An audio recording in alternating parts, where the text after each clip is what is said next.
making these egg muffins that are the vegetarian and the low-calorie, low-fat ones. The chef John Folse Culinary Institute reached out to us several months ago to form a partnership to help our students learn more about the field of culinary medicine. With egg white, spinach, olives, feta cheese.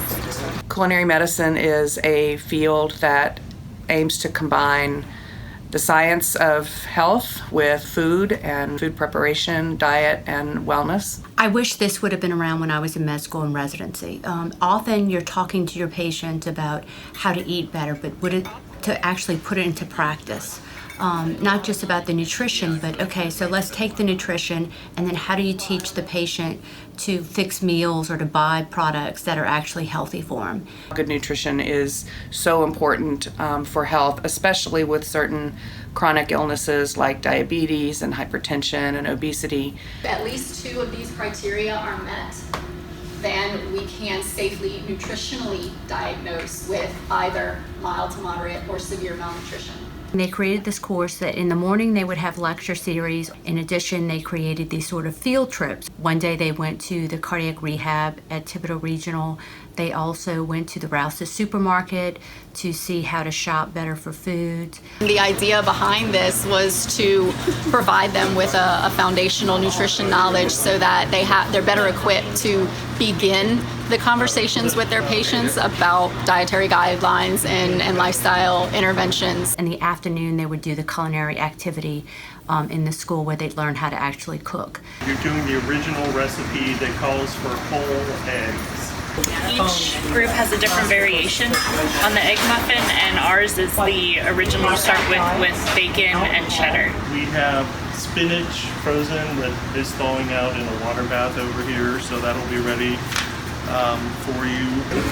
The flowers for garnish. Yeah. Pulling in this culinary aspect in order to get them understanding how to create these meals that we're saying are healthy, these foods that we're claiming are healthy, so that they can maybe hopefully incorporate it in their personal lives, so that they'll be able to serve as role models for their patients and sort of a practice what they preach type of thing.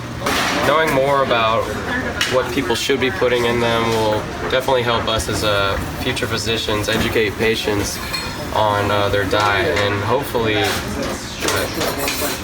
reduce hospital time for people, allow them to make better decisions at home.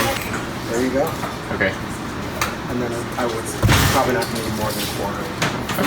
Should I use all the spinach? Yeah, I'm trying to keep up with it so that we don't have too much to do later. So what Kelsey's doing, that's for the smoothie or for this? No, that's for the garnish with the tomato.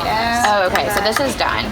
Yeah, we can pop these in. We're using oregano and basil that we picked in the garden outside, and diced tomatoes and cheddar cheese, so I think it sounds pretty good. The ones taking where we're substituting Canadian bacon for regular bacon. What are we doing? Lower sodium, but also lower fat. So specifically, what kind of fat? Saturated fat. We were looking at 2 different yogurts to make the smoothie today, and the one we used yesterday has no fat, and the one we're using today has full fat in it. So because we're doing a smoothie and the energy, we're going to go for higher fat content. The first couple days it was very intimidating. We definitely were not star students at the beginning. I'm not sure we were at the end either, but yeah, it's a very different skill set than what we've been doing for the past couple of years. So but the chefs were great, and I feel like they really also made an effort to make this an approachable course for us as well. About a teaspoon. Drizzled. Okay. Yeah, you put more than a teaspoon. You put like a full tablespoon, if not more. Kelsey was like pouring it. For me, I really felt like finally getting to do some of the practical things that we ask our patients to do all the time is really important. So when I ask my patients to make healthy choices and to change their dietary habits, I actually know what is involved in doing that, and I have had experience cooking healthy meals. Once you cook for yourself, and then you could say, hey, I know this might not seem like it's tasty, but I've done it myself and it's easy. And if they know they can prep it themselves and they can go shopping, they can then translate it to the patients to say, hey, do you have a Rouse's around the corner? Because we actually went on the tour of Rouse's, and I know they have this product or this seasoning or this thing that you can get. So I think definitely it's going to help them in the future. I have to say that I'm used to putting some sort of maybe sweetener in a lot of the smoothies that I make, but this was a recipe that used really just the sugar that was in the fruits, and I was surprised by how sweet it was, and have to say I feel a little guilty that that's how I've been making my smoothies for years. We're very excited about this partnership. We hope to expand it, not only for the third year, but possibly an elective for fourth year med students. We're starting early in the third year, and if we can get fourth years also, then they're sharing this knowledge and counseling patients all through their careers. So I think that, reminding people of maybe some alternative food options or showing them ways that they can adapt the recipes that they love is a way that we can make food part of the solution instead of just always being the problem for people. I think that, it's such a big part of our culture that we have to really focus on food as a positive thing instead of it always being made the enemy for our patients.